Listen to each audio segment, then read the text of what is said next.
Uh, Hello, dear students. In this new session, I am in front of you to teach you the economics. Actually, optional, but I am starting today's class with a budget, and that is budget 2021. And also, some little bit discussion I will also do about the economic survey. I will also discuss about the economic survey. So before that, I am going to tell you the basic niceties. मैं दोनों के बारे में आपको बताऊंगा, budget 2021 and also the economic survey, उसके बारे में भी थोड़ा सा हम लोग बात करेंगे. तो बजट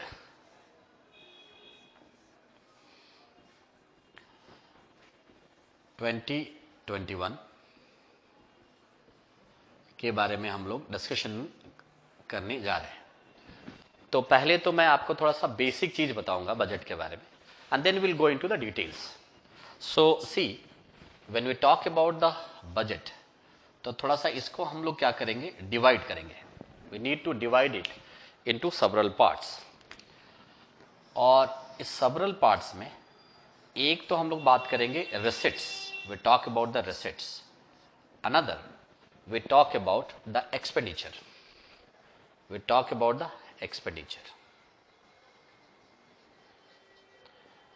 Yes. जब इस रिसिट्स को हम लोग डिवाइड करते हैं तो we have the revenue receipts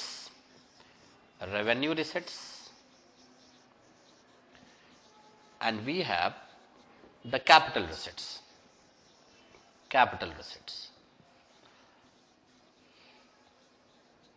yes, revenue receipts and capital receipts.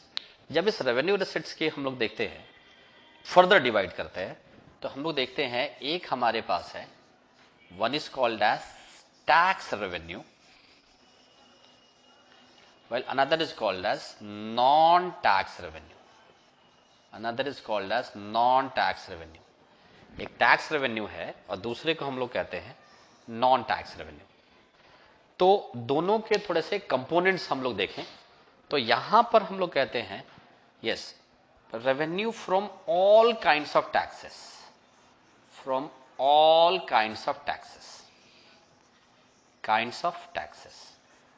है ना, टैक्सेस से मिलने वाले सारे revenue.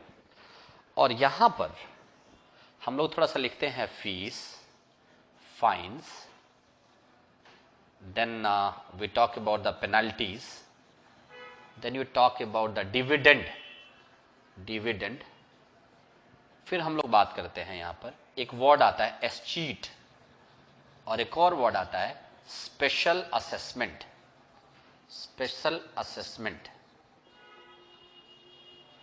Yes, so we have the fees, fines, penalties, dividend, escheat and special assessment. In the same way, when we talk about this capital receipts, so we will talk about the recovery of loans. Yes, then we talk about the borrowings, then we talk about the other receipts, and under it we will discuss about the disinvestment. Yes, तो ये receipt वाला segment है, कैसे पैसा मिलता है. Budget आपका record है कि क्या पैसा हमें मिलता है और क्या मिलेगा, और एक्सपेंडिचर क्या हम खर्च करते हैं और क्या हम करने वाले हैं, what the expenditure we are going to do. हम अगर देखें तो आर्टिकल 112 में हमें नजर आता है ये, बट एक चीज हमें समझ में आना चाहिए कि ये आर्टिकल 112 में एनुअल फाइनेंशियल स्टेटमेंट लिखा होता है, एग्जैक्टली बजट नहीं लिखा होता है.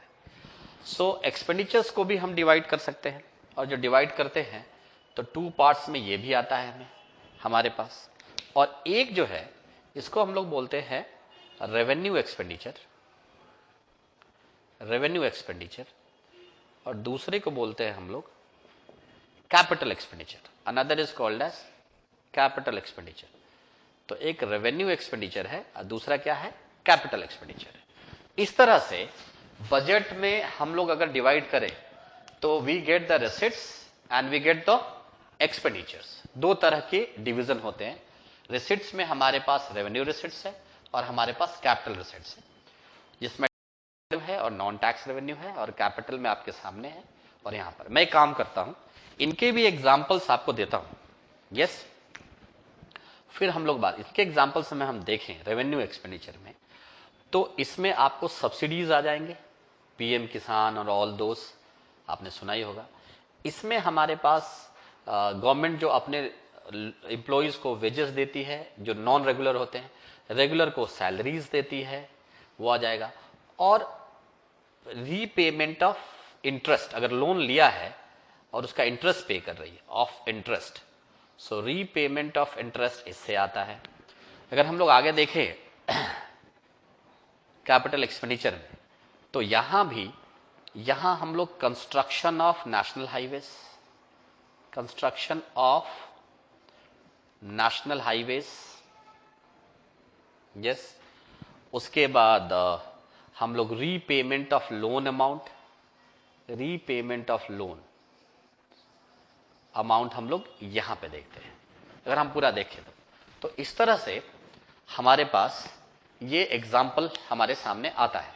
अगर हम देखें तो थोड़ा सा मैं इसको इधर करूं शिफ्ट, क्योंकि आपको दिखाई दे हाँ कि कैसे रेवेन्यू एक्सपेंडिचर और कैसे कैपिटल एक्सपेंडिचर हमारे सामने है। अब डियर स्टूडेंट्स, तो मैं थोड़ा सा आपको एक्सप्लेन करने जा रहा हूं कि जब हम रेवेन्यू रिसिट्स की बात करते हैं तो हम उन रिसिट्स की बात करते हैं, those receipts which do not create any liability to the government and they are not obtained by selling of government assets. Again I repeat, revenue receipts, they do not create liability to the government and they are not obtained by selling of government assets. अब आप खुद देखो, tax में किसी तरह से government asset नहीं बेचा जाता है और ना ही कोई लायबिलिटी क्रिएट होती है। इसमें देख लो, नॉन टैक्स रेवेन्यू में फीस, हम गवर्नमेंट स्कूल्स में पढ़ते हैं तो फीस देते हैं, so it is not a liability, और कोई असेट नहीं बिका। हम बिना सीट हेलमेट के जाते हैं, बिना सीट बेल्ट और हेलमेट के, सो वी पे the fine, so that is also not a liability, कोई असेट नहीं बिका। पेनल्टीज भी होता है, आप ड्यू डेट के बाद इलेक्ट्रिसिटी बिल और कुछ जमा करते हो तो एडिशनल पैसा देना होता है। डिविडेंड, आपने देखा होगा कि जो गवर्नमेंट जो सेक्टर है, जैसे आपका रेलवे है, government has the share in the RBI also, तो जो प्रॉफिट कमाते हैं उसका पार्ट गवर्नमेंट को मिलता है। तो इसमें भी कोई एसेट नहीं बेचा जाता, कोई लायबिलिटी नहीं होती है। एस्टीट एंड स्पेशल असेसमेंट में आपको समझा देता हूं। सपोज किसी प्लेस के ओनर की डेथ हो गई है, ये प्लेस है और इसके ओनर की डेथ हो गई है, और जो लीगल हायर है he has not attend the age of 18 years, तो moment he will attain the age of 18, तो 18 ईयर्स, तो प्रॉपर्टी तो उसको मिल जाएगी, लेकिन अभी वो 18 ईयर्स का नहीं है और उसके ओनर की डेथ हो गई है, तो government will take the control of the property और उसको केयर टेकिंग का एक्ट काम करेगी। और जैसे ही वो 18 ईयर्स पूरा होगा, प्रॉपर्टी उसको हैंड ओवर कर देगी, लेकिन उस केयर टेकिंग एक्टिविटीज के लिए government will demand some money and that money is called as escheat. तो इसमें कुछ भी गवर्नमेंट ने एसेट नहीं बेचा, गवर्नमेंट पर कोई भी लायबिलिटी नहीं है, बोझ नहीं है, प्रेशर नहीं है, तो इसीलिए ये है। और स्पेशल असेसमेंट होता है कि किसी जगह पर गवर्नमेंट डेवलपमेंटल एक्टिविटीज करती है तो उसके एवज में जो चार्ज, अमाउंट चार्ज गवर्नमेंट करती है ना। इस एरिया, ये जंगल वाला एरिया है, government has made national highways और मेट्रोज और ट्रेन्स वहां से गुजार दिया, तो बिकॉज ऑफ दैट उस अगल बगल के लैंड के रेट बढ़ जाएंगे, लोग रहने लगेंगे। लैंड के रेट बढ़े तो गवर्नमेंट कुछ अमाउंट चार्ज करती है, जिससे कि गवर्नमेंट वहां पे सीवर की व्यवस्था कर सके, लाइट्स लगा सके, पार्क डेवलप कर सके। So that is what special assessment वो है। तो आपने देखा होगा कि इसमें कहीं भी जो रेवेन्यू रिसिट है ना, जिसको हम लोग बोल रहे हैं, do not create liability, yes, create liabilities. और इसके अलावा हम लोग देखें तो not obtained through selling of government properties, selling of government properties, तो ऐसा कुछ भी नहीं है। कैपिटल रिसिट सीधे इसका उल्टा है, सीधे। अब इसका opposite, creates, may create liability और may be obtained by selling of government properties. अब देखो, बोरोइंग्स लायबिलिटी है, बिकॉज बोझ है गवर्नमेंट पे, प्रेशर है, उसमें जो बोरो किया उसमें और मिलाकर देना है। अगर ये और अदर रिसिट्स जैसे डिसइन्वेस्टमेंट है, तो डिसइन्वेस्टमेंट में तो गवर्नमेंट प्रॉपर्टी बेचकर ही किया जाता है। Yes, disinvestment is always done by selling of government properties. तो ये अदर रिसिट्स डिसइन्वेस्टमेंट तो है ही है सर, जो प्रॉपर्टीज बेच के रिसीव होता है, तो इसमें गवर्नमेंट का एसेट बेचा जा रहा है, तो इसके ऑपोजिट क्या है, कैपिटल रिसिट्स है। अब नाउ अब गवर्नमेंट को, ये तो रिसिट वाला मैटर है, गवर्नमेंट को एक्सपेंडिचर करना है।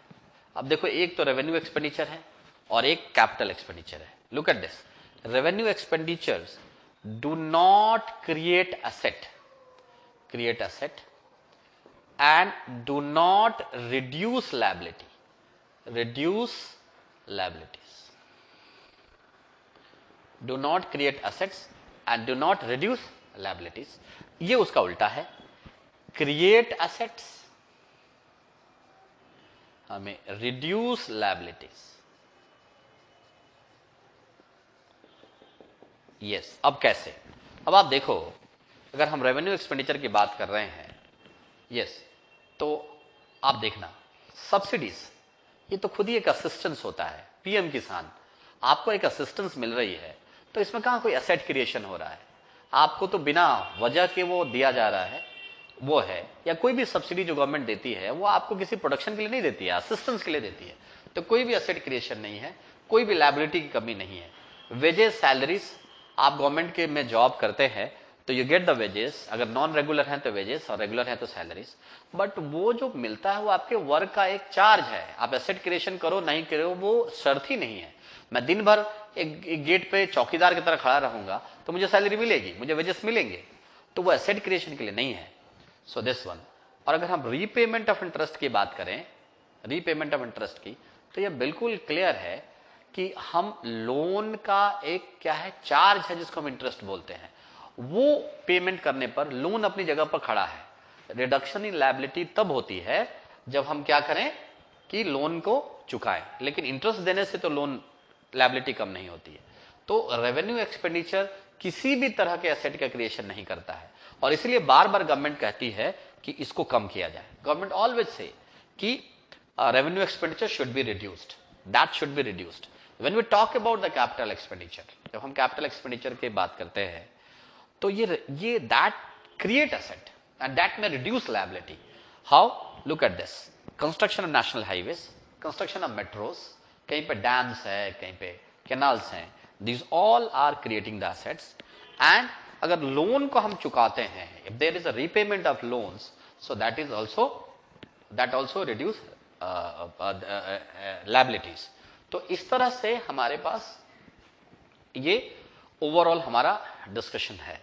अब मैं आपको एक काम करता हूं, जो इस बार के बजट में डिस्कशन है, उस डिस्कशन को मैं आपके सामने रखता हूं।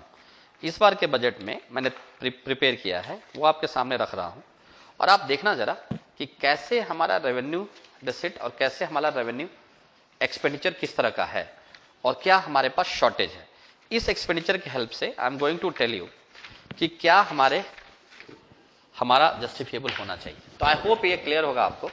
तो इसी क्लैरिटी के साथ मैं आपको ये रेवेन्यू और कैपिटल रिसिट का, अब देखो आप, तो हमें इधर से पैसा चाहिए और इधर क्या है, स्पेंड करने के लिए।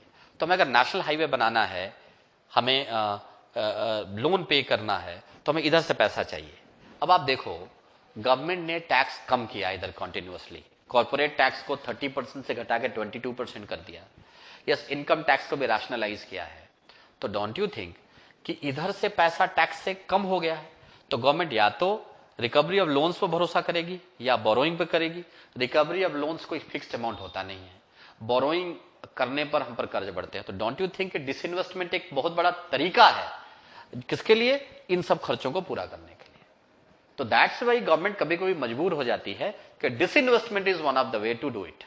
मजबूर है, आपके सामने भी ऑप्शन है, आप बताओ क्या करना चाहिए। टैक्स बढ़ा नहीं सकते, अगर बढ़ाते हैं तो हमारे यहां पर बोझ आता है, और अभी कम ही किया है। इधर बोरोइंग्स वाला, रिकवरी ऑफ लोन्स वाला मामला, ये कोई फिक्स है नहीं, बोरोइंग हम पर बोझ ही आएगा। तो डिसइन्वेस्टमेंट एक तरीका है जिससे हम नेशनल हाईवे बना सकते हैं, हम कैनाल्स बना सकते हैं, डैम्स बना सकते हैं, ये सब, या इन खर्चों को कम करें। अब इधर कम करेंगे तो गवर्नमेंट जॉब्स जाएंगे, या सब्सिडीज कम हो जाएगी, आपके एलपीजी सिलेंडर वाला या किसान वो पीएम किसान वाला जिसमें 6,000 रुपये सालाना मिलते हैं। तो ये चीज, तो अल्टीमेटली इसके लिए हमें इस पर रिलाई होना पड़ता है, इसलिए गवर्नमेंट इतना एग्रेसिव है। यस, ये आपको जानना चाहिए। अब यहां पे मैं आपको थोड़ा सा बताऊं, ये सारे हेडिंग्स को थोड़ा सा मैं एक डायग्राम से जो इस बार के बजट में है मैं वो आपको दिखाना चाहता हूं, और आपको ये देख के पता चलेगा कि हमारी कंडीशन है क्या। First I am talking about revenue receipts, और रेवेन्यू रिसिट्स के लिए मैं एक हिस्टोग्राम आपको बनाता हूं, आप देखना कि क्या है हमारी स्थिति रेवेन्यू रिसिट्स में। यस, आप देखो ये 2019-20 का है, यस दिस एंड दिस, ये 2019-20 है एंड ये 2020-21 है। Yes, we need to understand ये रिवाइज्ड एस्टिमेट है, ये बजट एस्टिमेट है। Yes, X and Y. अब आपको थोड़ा सा आप देखो यहां पर, यस अगर इसको देखें हम तो ये लगभग 16,000 करोड़ रुपीस के आसपास था, जो आज के डेट में 20,000 करोड़ रुपीस के आसपास है। ये हमारा रेवेन्यू रिसिट, मतलब 20,000 करोड़ रुपीस के आसपास है, तो ये बढ़ा है। 20,000 करोड़ रुपीस के आसपास है तो ये बढ़ा है। 20,000 करोड़ रुपीस रेवेन्यू रिसिट्स है हमारा। अच्छा, आरई का मतलब होता है कि रिवाइज एस्टिमेट। अब देखो 19-20 तो 31 मार्च को जाके पूरा होगा, लेकिन बजट का आंकड़ा तो हमने दिसंबर में ही बना लिया था, और दिसंबर का मतलब हमारे पास 4 डिफरेंट क्वार्टर्स होते हैं, है ना। एक अप्रैल से जून, दूसरा जुलाई से सितंबर, तीसरा अक्टूबर से दिसंबर, and the Q4 January to March. तो एक चीज आप समझो कि इस पूरे में हम देखें तो हम दिसंबर में तैयार करते हैं तो Q3 का भी फिगर नहीं है हमारे पास और Q4 का भी नहीं है, तो हम कहते हैं कि पूरे ईयर भर 5% से जीडीपी ग्रो होगी जो इस बार कहा है। तो इन दोनों का एस्टिमेट ही तो कर रहे हैं, यस है ना, दोनों का एस्टिमेट कर रहे हैं, इसीलिए हम उसको एडवांस भी कह सकते हैं। और अगर पहले हमने कहा होगा हम 6% से ग्रो होंगे और अब अंदाजा 5 का है तो हम आरई लिख देंगे, रिवाइज्ड एस्टिमेट। लेकिन 2021 तो होगा तो वो बजट एस्टिमेट है, इसीलिए लिखा हुआ है बीई। यहां पे जो लिखा है वो क्या लिखा है, बीई। अच्छा, 20,000 करोड़ रुपीस हमें यहां से मिल रहा है, अगर हम देखें तो 20 लाख करोड़ रुपीस एक्चुअली 20 लाख, हाँ करोड़ रुपीस, या so it is lakh crore rupees ना। यस, अब थोड़ा सा हम कैपिटल रिसिट्स की बात करें तो कैपिटल रिसिट्स में देखें तो हमें नजर आता है, यस कि इसकी स्थिति क्या है। ये पहले ये फर्स्ट वाला है, फिर आपको ये सेकंड वाला नजर आता है, यस और इसमें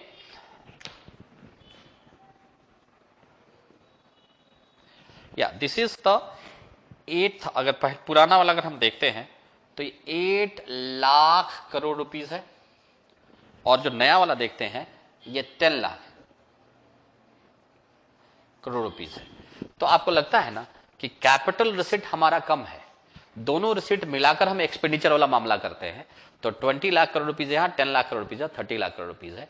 एक्सपेंडिचर से हमें पता चलेगा कि क्या हालत है जब हम एक्सपेंडिचर की देखें तो थोड़ा मैं रेवेन्यू एक्सपेंडिचर का डायग्राम आपके सामने बनाता हूं, तब आपको क्लियर होगा कि क्या स्थिति है। यस, दिस, और फिर एक मैं यहां ड्रॉ करूंगा।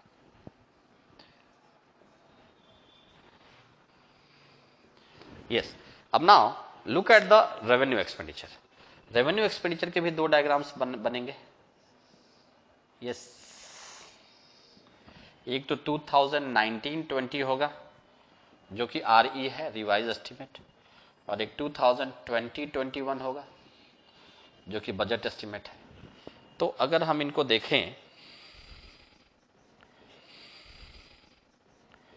तो हमें नजर आता है कि ये लगभग 22 लाख करोड़ रुपीस था रेवेन्यू एक्सपेंडिचर हमारा 22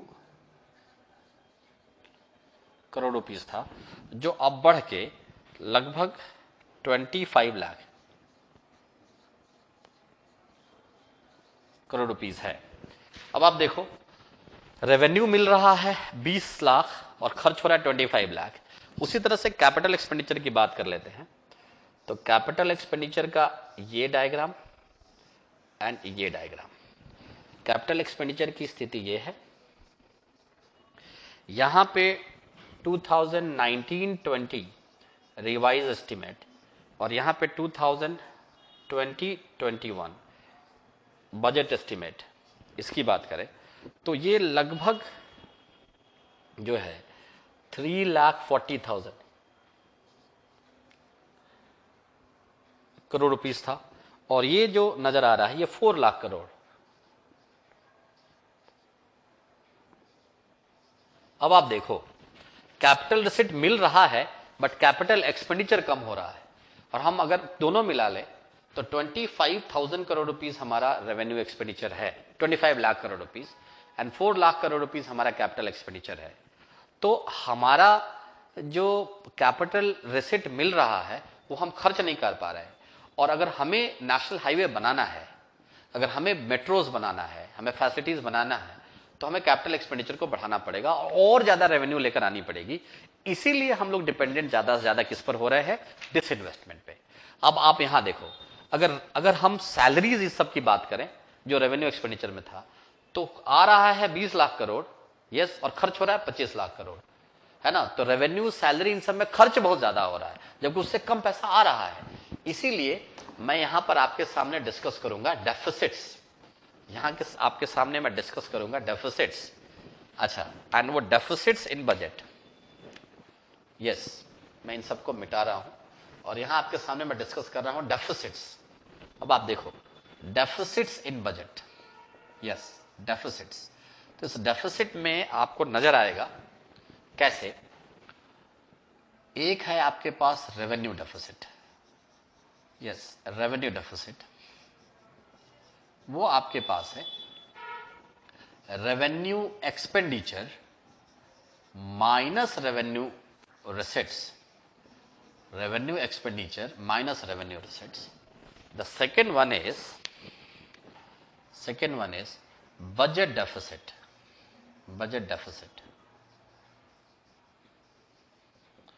that is equal to total expenditure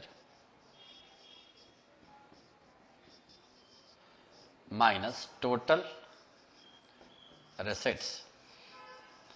अच्छा, टोटल एक्सपेंडिचर में हम लोग यहां पर ये रेवेन्यू एक्सपेंडिचर भी लेंगे और कैपिटल एक्सपेंडिचर भी लेंगे, एंड टोटल रिसिट में रेवेन्यू रिसिट भी लेंगे और कैपिटल रिसिट भी लेंगे। अच्छा, इसमें कैपिटल रिसिट में याद करना, हमारे पास था रिकवरी ऑफ लोन्स, उसके बाद बोरोइंग्स, उसके बाद था डिसइन्वेस्टमेंट, डिसइन्वेस्टमेंट ये था। अच्छा, तीसरा अगर हम लोग देखें, थर्ड, तो उसको हम लोग बोलते हैं यहां पर बजट डेफिसिट है, and we call it as यहां पर फिस्कल डेफिसिट, फिस्कल डेफिसिट। और ये जो हमारा है ये है total expenditure minus total receipts. अच्छा, अब ध्यान देना यहां पर कैसे आपको देखो, आप ये revenue expenditure plus capital expenditure है, लेकिन revenue receipt plus capital receipt except borrowings, borrowings fiscal deficit में नहीं होता है, मतलब हम कमाई को ही सिर्फ लेते हैं, टोटल रिसिट्स को नहीं लेते हैं। तो इसीलिए सही पिक्चर बताता है कि हमारे पास फिस्कल डेफिसिट का सही पिक्चर क्या है, सही हमारे यहां क्या हम कमाते हैं ना, व्हाट इज द एक्सपेंडिचर, ये गैप जो कॉन्टिन्यूसली हम लोग बात करते हैं। एंड फोर्थ है, उसको बोलते हैं हम लोग primary deficit. Fourth is primary deficit, जो इस बात को बता रहा है कि कैसे हमारे पास total expenditure minus total receipts. Yes, ये तो फिस्कल डेफिसिट था। अभी मैं इसको, अब ये हम समझ ही चुके हैं तो डायरेक्ट ही लिख देता हूं, fiscal deficit minus interest payments. ये बताता है कि हमने अगर एडिशनल एक्सपेंडिचर किया है ना, रिसिट से ज्यादा एक्सपेंडिचर किया है तो किधर किया है, कहीं इंटरेस्ट पेमेंट में तो नहीं किया है। तो ये डायरेक्शन ऑफ फिस्कल डेफिसिट को प्राइमरी डेफिसिट बताता है। तो इसी तरह से हम देखें, पहले हमारा बजट डेफिसिट का कंसेप्ट चलता था, but what happened in 1997 on the basis of recommendation of Sukhamoy Chakravarty committee, ये फिस्कल डेफिसिट के कंसेप्ट को लाया गया। पहले क्या होता था, इसको जीरो कर दिया जाता था, खर्च हुआ ज्यादा, इनकम हुई कम, जो घटा वो बोरोइंग से पूरा कर लिया जाता था। लेकिन उसमें बोरोइंग को बाहर रखा गया, जो घाटा है वो दिखाएंगे और उसको पूरा करने के लिए हम कोई बेहतर प्रयास करेंगे, या we will do some better actually effort to achieve that, to reduce this fiscal deficit. अभी हमने 3.3% का इसका टारगेट इस बजट में रखा है। तो नाउ ये मैंने आपको बताया। अब मैं आपको बताता हूं कि हमने इस बजट में टैक्स के रूप में क्या रिफॉर्म किया है, टैक्स के रूप में हमने क्या इस बजट में अपना प्रोसेस रखा है। तो now I am going to discuss about the tax in this budget.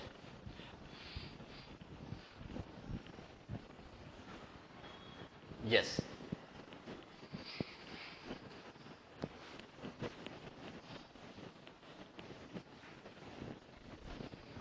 अच्छा, सबसे पहले तो मैं आपसे इनकम टैक्स के बारे में ही बात करना चाहूंगा। यस, लुक एट दिस, मैं इनकम टैक्स के बारे में आपसे बात कर रहा हूं, और income tax old slabs and मैं लिख रहा हूं न्यू स्लैब्स। आप पूछोगे कौन सा ऑप्ट करेंगे, तो इसके लिए मुझे थोड़ा सा डिस्कशन पहले लिखना होगा। ओल्ड में है अप टू 2.5 लाख, इस पर कोई भी टैक्स नहीं है। मोर देन 2.5 लाख से 5 लाख तक जो है, उस पर पहले जो था वो 5% टैक्स था। मोर देन 5 लाख से 10 लाख पे जो है वो 20% टैक्स था, और मोर देन 10 लाख पर जो है वो 30% टैक्स था। अभी जो न्यू स्लैब्स किया गया है, इसमें अप टू 5 लाख कोई टैक्स नहीं है। तो सीधे सीधे अगर आपकी इनकम 2.5 लाख से ज्यादा है, 5 लाख तक है, तो आपको रिलैक्सेशन है नए वाले में। यस, 5 लाख, अच्छा फिर से मोर देन 5 लाख से 7.5 लाख है तो आपको 10% टैक्स देना है। मोर देन 7.5 लाख से अगर आपके पास 10 लाख है तो आपको 15% टैक्स देना है। मोर देन 10 लाख से 12.5 लाख है तो आपको 20% टैक्स देना है। मोर देन 12.5 लाख से 15 लाख है तो आपको 25% टैक्स देना है, एंड मोर देन 15 लाख है तो आपको 30% टैक्स देना है। तो सीधे सीधे आपको रिलैक्सेशन नजर आ रहा है कि सपोज आपकी इनकम है 7.5 लाख, यस, तो मैं थोड़ा ओल्ड और न्यू से आपका कैलकुलेट करता हूं, ओल्ड एंड न्यू से। तो ओल्ड में आप देखना 7.5 लाख को दोनों में देख रहे हैं। ओल्ड में आप देखना 2.5 लाख तो इसमें से निकल गया जिसमें कोई भी टैक्स नहीं है। अब बचा कितना, 5 लाख। तो 5 लाख का 2.5 इस रेंज में आएगा। यस, 2.5 है ना, इस रेंज में आएगा। तो 2.5 लाख है, उस पर आपका 5% टैक्स जो हो गया 12,500 रुपीज। ठीक है, अब कितना बचा, 2.5 लाख अगला। तो जो अगला 2.5 आएगा वो इसमें आएगा, जिसमें आपको 20% टैक्स देना पड़ेगा, जो 50,000 रुपीज है। तो टोटल टैक्स आपका हो गया 62,500 रुपीज टैक्स, जब 7.5 लाख ओल्ड से आप देते हो। और नए से, सॉरी जस्ट सेकंड, सॉरी, अगर आप नए से देते हो तो 7.5 लाख में 0.5 लाख में क्या है कि ये 2.5 लाख, यहां पे अप टू 5 लाख कोई टैक्स नहीं है, अप टू 5 लाख कोई भी टैक्स नहीं है। फर्दर अगर हम देखें तो 5 से लेकर अब आगे उसमें से कितना बचा 2.5 लाख, तो रेस्ट 2.5 लाख इसमें आ जाएगा, इसमें 10% आपको टैक्स देना है विच इज 25,000 रुपीज। तो आपका एग्जैक्ट टैक्स इसमें 25,000 रुपीज है, जबकि यहां 62,500 है, which means that if there is no exemption, कुछ भी एग्जम्पशन नहीं है, तो आपकी इनकम अगर 5 लाख 7.5 लाख तक है, आपको एग्जम्पशन पता ही नहीं है, तो आपको नए पर जाना चाहिए, आपको नए पर जाना चाहिए, पुराने पर नहीं, पुराने टैक्स पर बिल्कुल आपको नहीं जाना चाहिए। और अगर आपको एग्जम्पशंस पता है, यहां देखना, तो आपकी इनकम 5 लाख तक है तब भी आप टैक्सलेस हो सकते हो। कैसे देखना, यहां पर ओल्ड ये भी देखना हो, ये ओल्ड वाला ही है, एग्जम्पशंस पता है तब 5 लाख तभी, 2.5 लाख तो ऐसे ही नहीं है, अगला 2.5 लाख पर अगर आपकी इनकम 5 लाख तक है तब अप टू 5 लाख है, तो आपको अगला जो 2.5 पर तो वैसे ही नहीं है, अगला 2.5 पर जो 5% टैक्स बनेगा वो 12,500 होगा। So that is exempted under income tax act 1961 87A, ये एग्जेम्प्टेड है। इनकम टैक्स एक्ट 1961 87A के अंतर्गत क्या है, ये एग्जेम्प्टेड है ऑलरेडी। ओके, अगर आपकी इनकम इस 5 लाख से भी ज्यादा है, 6.5 लाख है, तो 5 लाख तो ऐसे ही एग्जेम्प्टेड हो गया जी। अब 1.5 लाख भी आप पर नहीं लगेगा। अगर आप लाइफ इंश्योरेंस में कराते हो, प्रोविडेंट फंड में कराते हो, पेंशन फंड में कराते हो, तो इस पर भी टैक्स नहीं लगेगा। ये छूट है इनकम टैक्स एक्ट 1961 80C। अगर आपकी इनकम 6.75 लाख है तभी आप टैक्स से बच सकते हो। अगर अगला 25,000, क्योंकि 6.5 तो पहले ही हो चुका है, अगर अगला 25,000 रुपीज आप मेडिक्लेम पॉलिसी में लगाते हो, तो ये छूट है इनकम टैक्स एक्ट 1961 80D, उसके अंतर्गत। अब आते हैं, अगर आपकी इनकम 6.75 तो हो ही गया, यस लाख, अगर आपकी इनकम इसमें 2.40 लाख और जोड़ लो, 6 एक छोटा सा पहले बता दूं आपको, अगर इसमें 50,000 और आप जोड़ लो, अगर आपकी इनकम 50,000 इसमें और जोड़ लेते हैं हम, तो 7.25 लाख है, फिर भी आप छूट सकते हो। ये अगर आप फिक्स डिपॉजिट करते हो पोस्ट ऑफिस में एंड बैंक्स में, अगर आपकी इनकम 2.40 और जोड़ लो तो 5, 6 एंड 9, तो ये भी एग्जेम्प्टेड है इनकम टैक्स एक्ट 1961 80E। तो इस तरह से लगभग आप 9.65 लाख 10 लाख तक आप एग्जेम्प्ट हो सकते हो। लेकिन पुराने में अगर आप टैक्स को अडॉप्ट करते हो तो ये सारे एग्जम्पशंस आपको पता होने चाहिए। इनकम टैक्स डिपार्टमेंट अपने से नहीं देगी, आपको मेंशन करना पड़ेगा, प्रूफ लगाना पड़ेगा कि आपने ये सब किया है ना। ये जो है ये रेंटल इनकम के लिए है। अगर आपको रेंट आ रहा है तो ये रेंटल इनकम है, यस, आपको रेंट आ रहा है इतने का तो भी छूट मिल जाएगा। तो आपको समझना चाहिए कि पुराना आपको ज्यादा फायदेमंद तब है जब आपको एग्जम्पशंस पता है, ये सारे पता है। लुक एट दिस, जब आपको सारे पता है कि इनकम टैक्स एक्ट 1961, ये आपको मेंशन करना पड़ेगा, प्रूफ भी लगाना पड़ेगा कि ये आपने इन्वेस्टमेंट किया है। प्रूफ नहीं लगाओगे तो नहीं होगा, ये आपने इन्वेस्टमेंट किया है ना, ये तो ये एग्जम्पशंस आपको पता होना चाहिए, तब जाकर आपको फायदा मिलेगा। और जिसको नहीं पता है वो तो इतना देके आ जाएगा। तो जिसको नहीं पता है उसके लिए न्यू स्लैब्स है, और जिसको एग्जम्पशंस पता है, इन्वेस्टमेंट कर रखे हैं, उसके लिए ओल्ड स्लैब्स है। आप कहोगे सर अब तो नया आ गया, नहीं, दोनों को एग्जिस्ट कर रहे हैं, बोथ आर को एग्जिस्टिंग। मतलब आप नए भी कर सकते हो, पर जा सकते हो, या पुराने पर जा सकते हो। लेकिन ये नियम है, अगर आपने इस साल नया अपना लिया तो आगे आपको नया पर ही रहना पड़ेगा, पुराने पर आप नहीं जा सकते। यस, दोनों आपके सामने है। ये लाया गया उसके लिए जिसको एग्जम्पशन पता नहीं है, उसको रिलैक्सेशन दिया जा सके और सिंपल हो सके। 120 एग्जम्पशंस थे जिसमें से 70 एग्जम्पशंस हटा दिए गए हैं। अभी भी आपको देखो तो 50 एग्जम्पशंस तो है, लेकिन नॉर्मल ये सब एग्जम्पशंस इसमें खत्म है। तो आप नहीं अपने इन्वेस्टमेंट किया LIC में और फिक्स डिपॉजिट ये सब, तो इधर जाओ, और किया है तो इधर जाओ। आई होप ये क्लियर होगा। अब मैं थोड़ा आपको बताता हूं कि हमारा रुपए का जो डिस्ट्रीब्यूशन है वो कैसे होता है, कहां से पैसा आता है और कहां जाता है। यस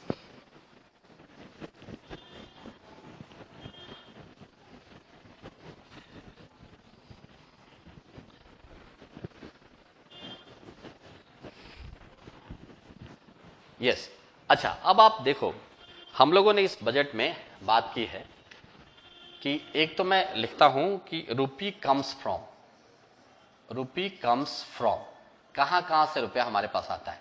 तो आपको जानना चाहिए, ये आपके पीटी के लिए बहुत इंपॉर्टेंट होगा कि कहां से हमारा ये रुपया जनरेट होता है। यस, ये आपको जानना चाहिए कि रुपया आता कहां कहां से है। तो थोड़ा सा मैं आपके सामने बता रहा हूं। बोरोइंग्स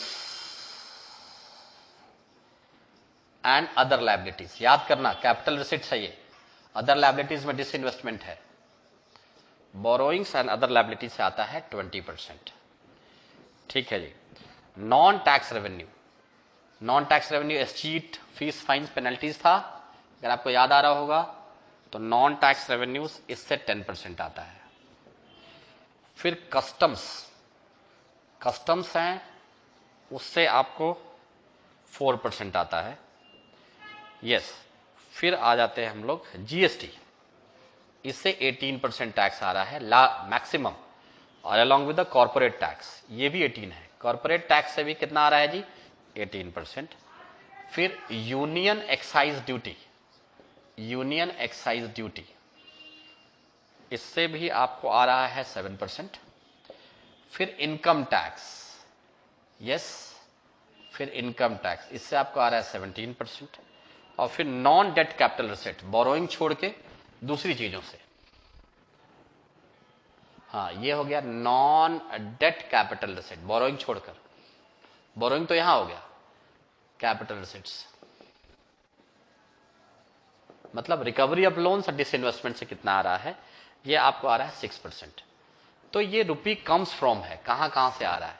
अब नाउ हम लोग बात करें रुपी गोज टू, कहां कहां रुपी जा रही है। तो रुपी गोज टू, गोज टू अगर हम देखें तो इस पूरे में, इस बार के बजट में ये रुपीज है, और गोज टू कहां कहां है। तो आप देखना यहां पर आपको सब्सिडीज 6% है।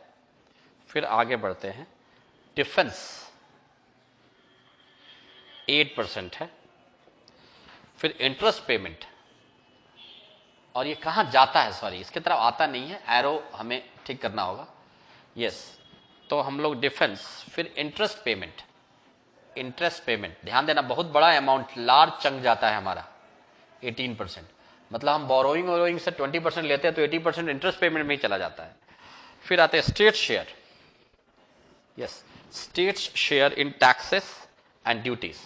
सो state share in taxes and duties हम देखें तो ये 20% है। उसके बाद और इधर आते हैं तो finance commission and other transfers, finance commission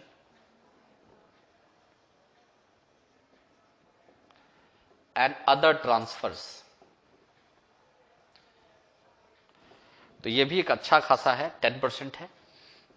then central sector schemes, then central sector scheme सीधे जो सेंटर का है, जिसमें सारा पैसा सेंटर का लगता है, यस, इसमें 13% जाता है।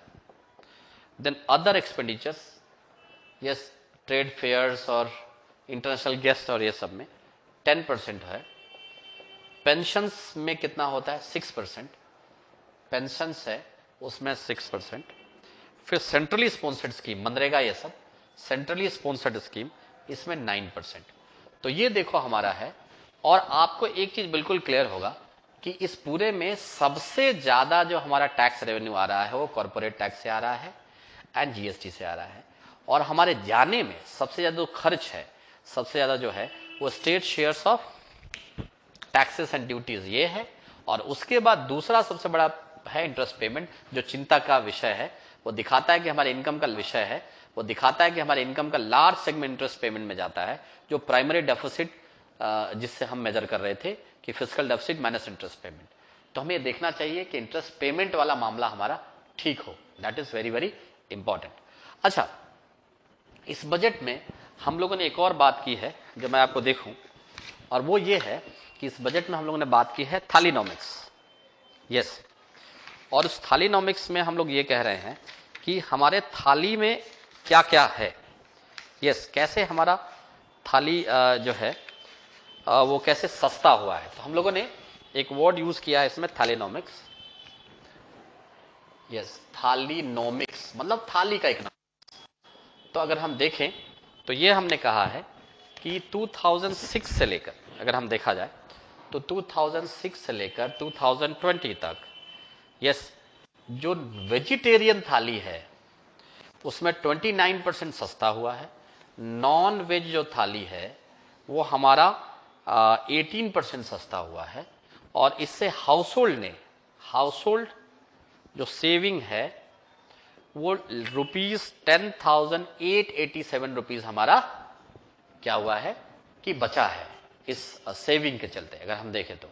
फिर हम लोगों ने इस बजट में कहा कि हम क्या कर सकते हैं, ENWR और ENAM को लिंक कर सकते हैं। फिर हम लोग PPP मॉडल से क्या कर सकते हैं, वेयर हाउस बना सकते हैं, वेयर हाउस बना सकते हैं। फिर हम लोगों ने कहा है रेल उड़ान, कृषि रेल, ऐसे मैं ऐसे बताऊं, कृषि रेल एंड कृषि उड़ान, कृषि उड़ान। देखो आप, अगर हम ENWR की बात करें तो ये है इलेक्ट्रॉनिक नेगोशिएबल वेयर हाउस रेसिट। इसका मतलब ये है कि अगर आपके पास सपोज 100 क्विंटल राइस है, आप उसको FCI के गोडाउन में रखो, आपको FCI एक उसके बदले में आपको एक बिल दे देगी, और वो बिल को आप कोलैटरल की तरह यूज करके you can take the loan और अगला फसल लगा सकते हो, अगला कोई डेवलपमेंट का काम कर सकते हो। ENAM में किसान अपने आइटम्स को, इलेक्ट्रॉनिक आइटम्स को बेच सकते हैं directly, electronic national agriculture market, उनके प्रोडक्ट के लिए एक मार्केट है। दोनों को जोड़ देना कि किसान के पास एक्स्ट्रा अगर राइस है, वीट है, तो वो यहां पे रखे, वहां से रसीद लेके अपना नया डेवलपमेंट करे, नया प्रोडक्शन करे। तो दोनों को लिंक करने की बात कही गई है। लेकिन इसके लिए वेयर हाउस बनाना पड़ेगा, क्योंकि हमारे पास कैपेसिटी 95 मिलियन टन है, और कभी कभी प्रोडक्शन जैसे इस बार 95 मिलियन टन हो जाता है, तो रखेंगे कहां। तो कहा कि पब्लिक प्राइवेट पार्टनरशिप के हेल्प से क्या है, वेयर हाउस बने, गोडाउन बने, जिसको गवर्नमेंट भाड़े पर लेगी और इन सब चीजों को रखेगी। यस, और इसके लिए कहा वायबिलिटी गैप फंडिंग स्कीम, जिसमें गवर्नमेंट, ये वो स्कीम है PPP का, पब्लिक प्राइवेट पार्टनरशिप, जहां गवर्नमेंट और पब्लिक प्राइवेट होते हैं, जो ज्यादा वेलफेयर के लिए नहीं है कंपनियों को, लेकिन लोगों को के वेलफेयर के लिए जरूर है, और उसमें गवर्नमेंट हेल्प करती है, 20 से 40% ग्रांट्स देती है। तो ये लिंक करने की बात कही गई है। ये भी कही गई है कि जो पेरिशेबल आइटम्स है, पर ईयर अगर हम देखें ministry of food processing industry, तो 1 ट्रिलियन रुपीस के बराबर फ्रूट्स एंड वेजिटेबल्स बर्बाद हो जाते हैं, क्योंकि वो उतना हम कंज्यूम नहीं कर पाते, प्रोसेसिंग नहीं कर पाते। तो उनको हम कहाँ रख सकते हैं, रेफ्रिजरेशन में। तो इसीलिए प्लेन से वो सब्जियां रेलवे स्टेशन से आए, और या रेलवे स्टेशन से वहां पर पहुंचाया जाए, और प्लेन से जरूरत वाले जगह पहुंचाया जाए। उसके लिए रेफ्रिजरेटेड बॉगीज ट्रेन में इंश्योर किया जाए, प्लेन्स में किया जाए। तो इसीलिए कृषि रेल और कृषि उड़ान, किसके लिए, जिससे कि पेरिशेबल्स जो हैं, वो पेरिशेबल आइटम्स हैं, फ्रूट्स एंड वेजिटेबल्स, वो सेफ जा सके और ज्यादा लंबे समय तक उनका शेल्फ लाइफ हो सके। तो डियर स्टूडेंट्स, ये जो हम मेरा लेक्चर है, that is a blending of the basics and also the current updation with that.